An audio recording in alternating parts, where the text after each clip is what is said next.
Nagdasal ka sa altar. Ngayon, sumipsip sa dugo ng bayan. Nakasuot ka ng barong puti sa labas, pero putik sa loob. Nagpanggap kang lingkod, pero puro sarili ang iniisip mo.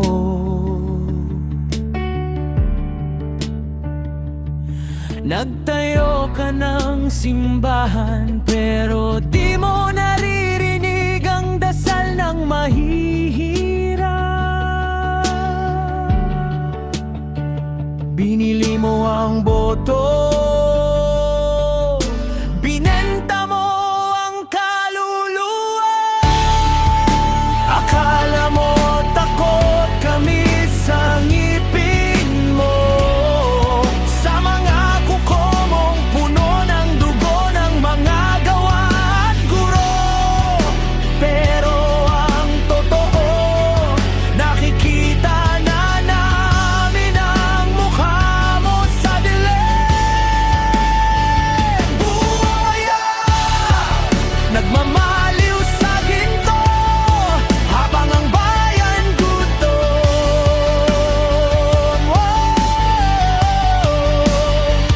Buhaya, nagdarasal sa misa, pero puro kasinungalingan ang sermon.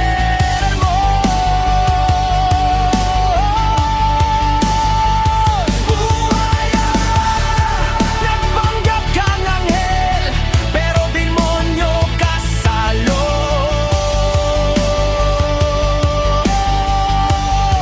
Sinungaling ka sa biyon.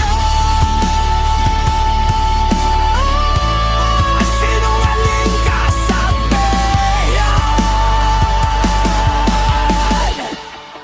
Yo, dati kang leader, ngayon hayop sa pantano. Nagpapanggap kang malinis, pero bulok ang puso mo. Mga proyekto mo'y papel lang, pera'y nawala sa Swiss account. Samantalang ang ospital, walang gamot, walang kuryente. Nagtatanong ang bata, bakit ang mahal ng bigas? Ikaw naglalakbay sa private jet, may pando sa IMF. Nagpapanggap kang may prinsipyo, pero binenta mo sa auction. Ang pangako mo sa bayan, naging premyo sa korupsyon.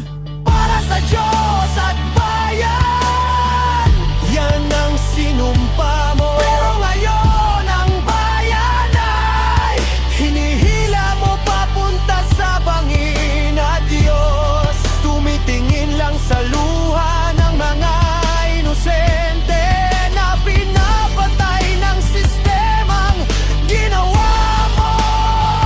Buhaya, nagmamaliw sa ginto, habang ang bayan gutom.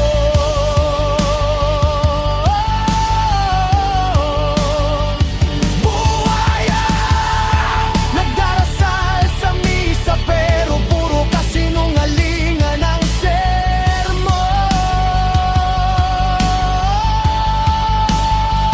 Buhaya, nagpanggap kang anghel, pero demonyo ka sa loob.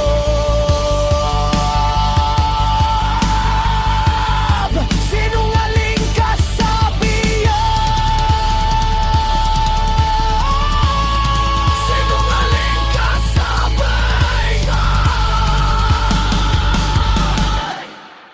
Hindi na kami maniniwala sa mga salita mo, dahil ang mga gawa mo ay pawis ng mahihirap na ginawang pera mo. At ang mga mata mo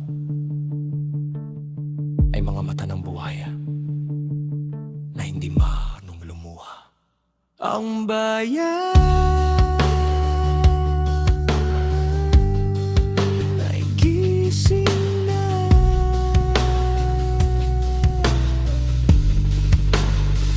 Ang bayan